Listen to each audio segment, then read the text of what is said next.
하나님께서 이 말씀으로 우리에게 은혜 주시기를 소망합니다.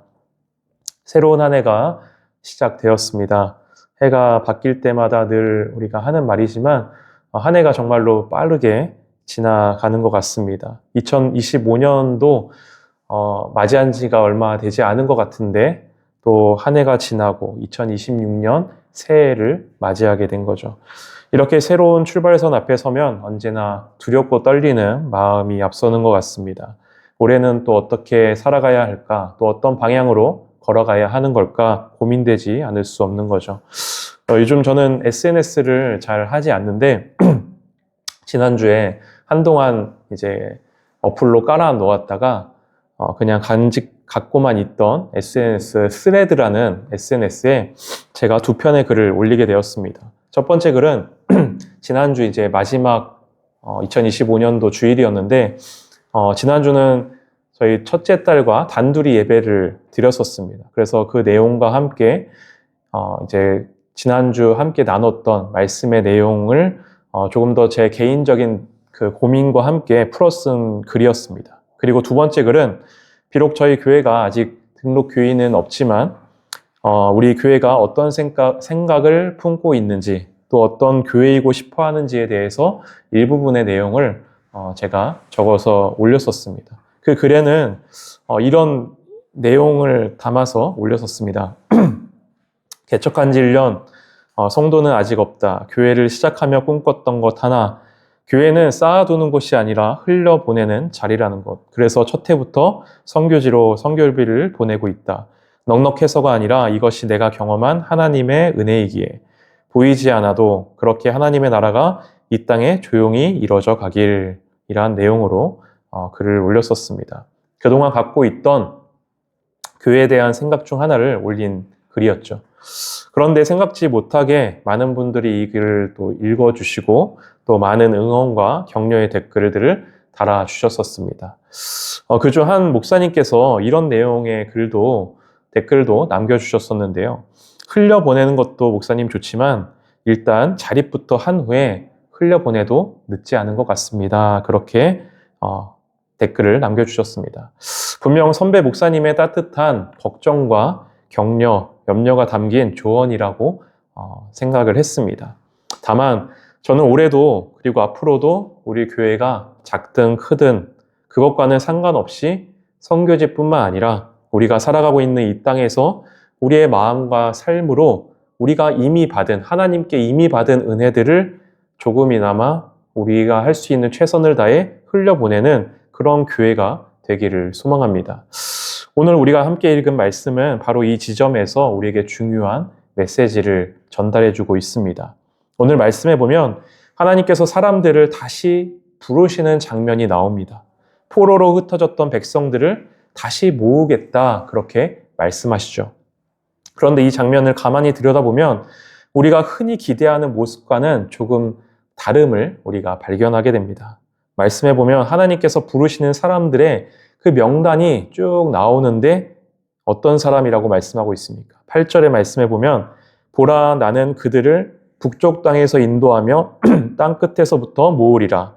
그들 중에는 맹인과 다리 저는 사람과 잉태한 여인과 해산하는 여인이 함께 있으며 큰 무리를 이루어 이곳으로 돌아오리라 라고 말씀합니다.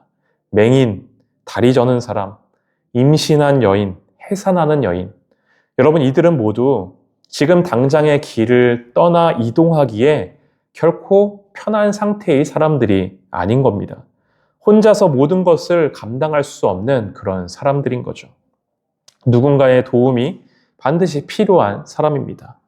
여러분 우리는 보통 이렇게 생각하죠. 어느 정도 우리가 준비가 다 된 다음에 어느 정도 회복된 다음에 그때 길을 나설 수 있다고 걸어갈 수 있다고 이야기합니다. 우리의 삶도 그렇고 신앙도 그렇고 교회도 그렇습니다.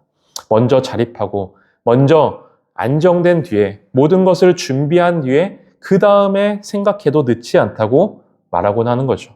하지만 오늘 본문 속 하나님의 부르심은 그 순서가 아닙니다.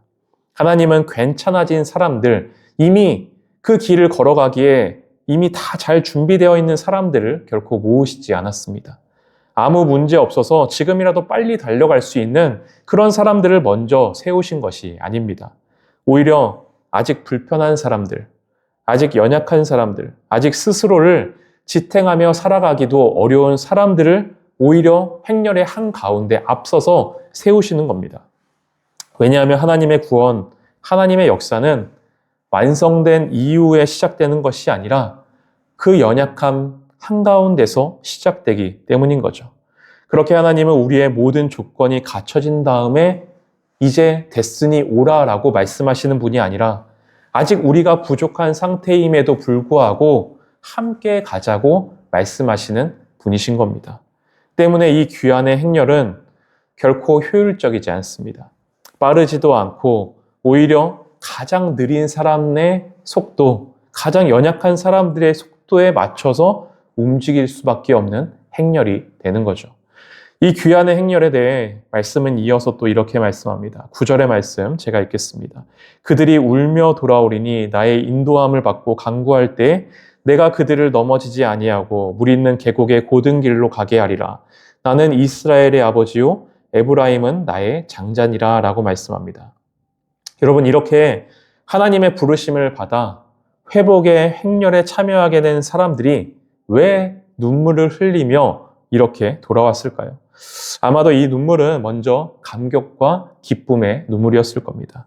오랜 포로의 시간을 지나 다시 회복의 길 위에 서게 되었다는 사실 앞에서 감격스러운 눈물이 흘렀을 겁니다. 하지만 이 눈물은 단순히 기쁨과 감격만이 담겨있는 그런 눈물이 아니었으리라 생각합니다. 왜냐하면 그들은 돌아가고 있지만 아직 완전히 회복된 상태가 아닌 거죠. 여전히 그들에게는 돌이킬 수 없는 시간 속에서 마음에 생긴 상처와 아픔이 있습니다. 삶의 여러 흔적들이 그들의 마음 가운데 여전히 남아있는 그런 상태였던 거죠. 그래서 이 눈물은 문제가 그들 안에서 다 해결되어서 흘리는 눈물이 아니라 회복의 길 위에 이제 들어섰기 때문에 흘리는 눈물인 거죠. 그리고 그런 이들의 마음과 삶을 우리 주님은 외면하지 않으시고 내가 그들을 넘어지지 아니하겠고 물 있는 계곡의 고든 길로 가게 하겠다, 그렇게 약속해 주고 계십니다. 여러분, 교회는요, 잘 걸어가는 사람들만 모이는 곳이 결코 아닙니다. 앞서가는 몇 사람에게만 맞춰가는 그런 공동체가 결코 아닙니다. 오히려 교회는 뒤처지는 사람들, 불편함을 안고 걷는 사람들의 걸음에 맞춰 걸어가는 것이 바로 교회가 가져야 되는 공동체의 모습인 거죠. 삶의 무게로 인해 눈물을 흘리고 있는 사람들, 그들을 먼저 안아주고 품어줄 수 있는 공동체여야 하는 겁니다. 함께 같은 방향을 바라보며 서두르지 않고 끝까지 함께 걸어갈 수 있는 공동체가 되어야 하는 거죠. 이것이 하나님께서 우리에게 보여주신 구원의 방식이며 우리가 닮아가야 할 교회의 모습인 겁니다. 누가복음 24장에 보면 오늘 본문의 말씀과 연결되는 모습의 한 장면이 나옵니다. 예루살렘을 떠나서 엠마오 길로 길을 가던 두 제자들이 부활하신 예수님을 만난 이야기입니다. 예수님의 부활 소식을 듣고 나서도 두 제자는 예루살렘을 떠나 엠마오라는 마을로 걸어가고 있었습니다. 그들의 발걸음은 결코 가볍지 않았습니다. 그들의 마음은 기쁨보다는 혼란이 가득했습니다. 확신보다는 여전히 마음 가운데 실망이 남아 있었습니다. 그래서 그들은 아마 이렇게 이야기했지 않을까 싶습니다. 우리는 그가 우리를 구원할 위대한 왕이 될 줄 알았다. 그가 우리를 구원하는 큰 왕이 될 줄 알았는데 우리의 모든 기대가 지금 무너졌다. 그렇게 말했을 겁니다. 그동안 했던 기대가 모두 무너진 그런 사람들의 말이었죠. 그때 예수님께서 그 길 위에 그들과 함께 걷게 되십니다. 예수님의 입장에서도 그런 그들의 모습과 말을 들으며 아마 굉장히도 실망할 법하고 그들을 포기하실 법한데 오히려 그들의 속도에 맞추어 예수님은 함께 길을 걸어가셨습니다. 그들이 걸어가면 걸어가고 멈추시면 멈추시고 그들이 묻는 질문에 하나하나 세심하게 잘 설명해 주시는 거죠. 여러분, 중요한 것은 이것입니다. 예수님은 그들이 다시 믿음을 모두 다 회복한 뒤에 그들과 동행하신 것이 결코 아닙니다. 여전히 그들은 낙심에 있었습니다. 여전히 이해하지 못하고 실망감에 젖어 예루살렘을 떠나 엠마오로 가고 있던 길이었던 겁니다. 그런 그들의 상태 그대로를 주님은 품어주셨고 그 길 위에 함께 걸어가 주셨죠. 그리고 그 길 위에서 말씀을 풀어주시고 함께 식탁에 앉아 식탁 교제를 함께 나눌 때 말씀은 그들의 눈이 그때서 떠지게 되었다라고 말씀하고 있습니다. 예수님은 제자들이 다시 예루살렘으로 돌아올 준비가 다 되었을 때가 아니라 돌아설 마음조차도 없는 그때, 아직 다 준비되지 않은 그때 먼저 오히려 가까이 다가가셔서 그들과 함께 하셨고 그들의 삶과 마음을 회복의 길로 인도하여 주셨음을 우리가 발견하게 되는 거죠. 이제 말씀을 마치고자 합니다. 새롭게 시작된 올 한 해 우리의 연약함 가운데서도 여전히 우리의 연약함 가운데서도 우리와 함께 하시는 그 주님이 계심을 믿으며 담대히 올 한 해를 걸어갈 수 있는 우리가 되길 소망합니다. 또한 우리 역시 누군가의 길 위에 벗이 되어서 서두르지 않고 때로는 느리게 때로는 멈추어 서서 누군가와 함께 걸어가 줄 수 있는 그런 공동체, 그런 주님의 넉넉한 마음의 품을 닮은 그런 공동체로 아름답게 세워져 가기를 간절히 소망합니다. 함께 찬양하도록 하겠습니다.